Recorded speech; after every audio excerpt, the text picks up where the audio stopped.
Always a pleasure to connect with the management of Tata Steel to talk about outlook for the quarter gone by, how things may transpire in coming quarters, and more importantly, what really could happen now there is a big change of regime, at least in United States. The TV Narendran joins us. Let's take our conversation forward. Always a pleasure to have you in ET Now. Thank you for joining us. Thank you, Nikunj. Thank you for having me on the show. Good to be here. Let me just read the headline numbers, and if I may request you to just throw more light on that. For the quarter gone by, Tata Steel has reported a decline in their EBITDA, drop in margins, and increase in debt. Why is that? So I think it's reflective of two things, Nikunj. Firstly, market conditions have been tough, both in India and in Europe, largely driven by the slowdown in China and the exports of almost 10 million tons a month of Chinese steel, which is depressing steel prices and margins across the world. So that's one aspect. The second aspect, which explains the margin part of it. The second aspect which has impacted our net debt is the fact that we are at the final stages of our Kalinganagar expansion. So a lot of, from a cash flow point of view, a lot of money being spent on completing the projects, etc.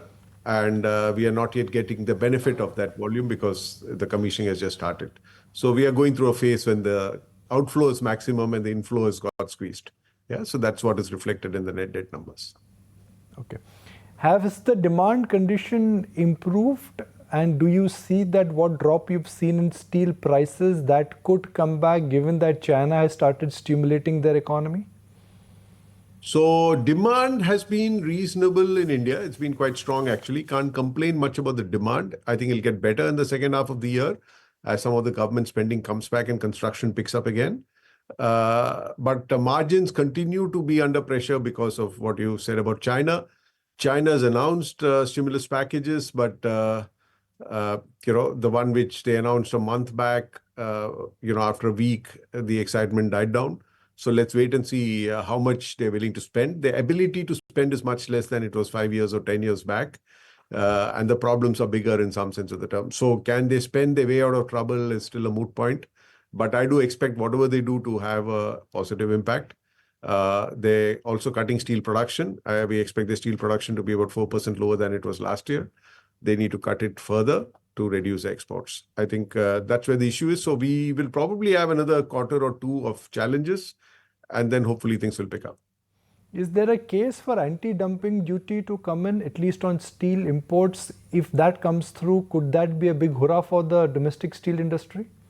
Absolutely. I think we need to do something. If you look at globally, pretty much most other geographies have done it. US has already announced it, and now with President Trump coming in, I'm sure he will increase it further. Canada has done it. Europe has done it.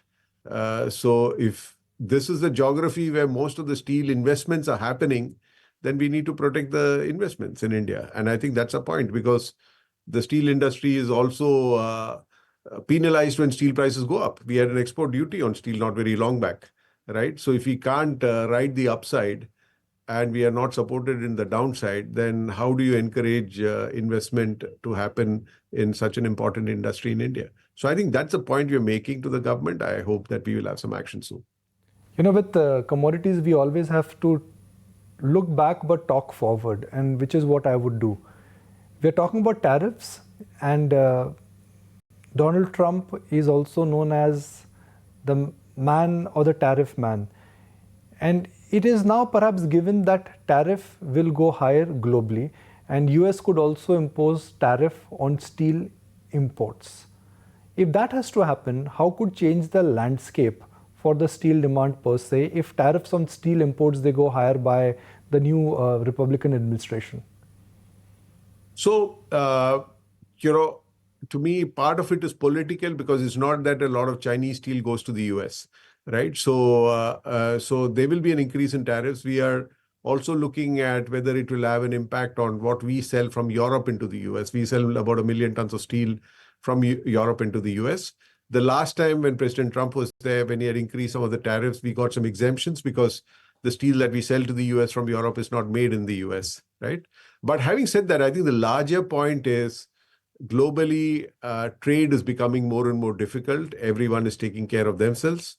The advantage we have in India is we at least have a domestic market which is worth protecting. Protecting not so much for the sake of protection, but for the sake of encouraging investments in local production.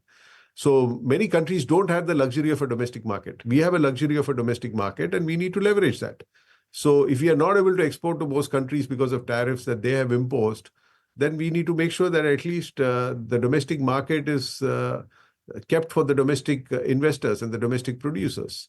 So I think we need to find that balance. I'm not looking for a economy which is very protected, but at least if we want investments, if we want to create jobs in the country, then we need to make sure that those investments are profitable, they have a return on the capital, and the existing investors and producers have cash flows which can support future investments.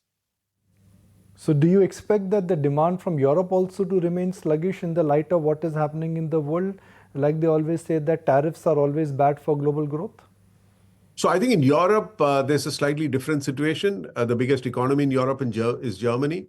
Germany is struggling just now. I think over the last few years, Germany has had the advantage of lower energy prices, higher exports, a lot of labor coming from Poland and places like that. So things have been good for Germany, which has changed. And I think uh, it'll be interesting to see how Germany responds to it. Secondly, with the election in the US, I think Europe is likely to spend more domestically to make sure that they can take care of themselves. Thirdly, it'll be interesting to see what happens to the Ukraine-Russia war, because if that comes to a close soon, then that will trigger a lot of reconstruction as well. So I think it'll be interesting to see what happens in Europe over the next few months. But just now, things are not so great because Germany is struggling a bit. I'll divide my next leg of questions into specifics which your shareholders and our viewers would like to know. I'll start specific with demand. You've already outlined the global demand setup for us and the vectors which are at play. In your initial answer, you did mention that you expect that as the government spending will pick up, you expect local demand to come back. Are you getting evidence of that? Are you getting some early indications that the government expenditure cycle, which had slowed down because the budget, could pick up? And if that does, what happens to your demand and what happens to pricing? What I'm hearing is, yes, there'll be a greater spend in H2 than we have seen in H1. And particularly if that spend goes into construction, railways, oil and gas, it immediately flows into steel demand. So I think that's a positive thing. A more drawn out impact will be it may see the commercial vehicle pick up steam. It had started the year well, but had slowed down. So automotive can also pick up steam if that happens. What I heard yesterday from the RBI governor is agriculture has had a good year, 6% growth, at least in Kharif production. So I think the Indian economy, and we've had decent monsoons, I guess. So I think we are poised well, and the forecast is 7% growth. If that is so, steel consumption should grow at least 9%, right? So I think demand side, I'm quite optimistic about India. I think we just need to make sure that it's the margins are not under much threat. At least it's supported. When will the effect of drop in coal prices start getting captured in your margins? When will that pass through as a kicker, which will start getting captured in your margin boost? I think so far the steel prices have been dropping faster than the coal prices. So that's why while coal prices have been dropping, not enough to offset the pressures on the margins from steel prices. And for a very simple reason, the coal market is not so liquid, and not many people are investing in building capacities for coking coal. And as a consequence, the prices are, not so sensitive. It stays put at a certain level. So that's a challenge. And that's why we need to look at efficiencies as much as possible, because we can't expect the spreads to be protected all the time. Is the Kalinganagar facility rollout the only reason why your debt levels have gone higher? Because I'm looking at numbers from March 2023, 60,000 crore debt has become 88,000 crore. This is unlike what you've been guiding for, because before that you've reduced your debt, you've been guiding for a debt reduction, but the reverse has happened. Yeah. So if you look at the period from when we were 60,000 crores, I think few things have happened. One is we acquired Nilachal. That was one thing which has happened since then. The other thing is that in Netherlands, which was traditionally been a EBITDA positive, cash positive business. We had a very bad year last year because we had one of the blast furnaces down for relining, and it took much longer than we had anticipated. So we had a very bad year in Netherlands, which took out a lot of money, and hence there's an impact of that on the debt. If you like this video, then like, share and subscribe to ET Now.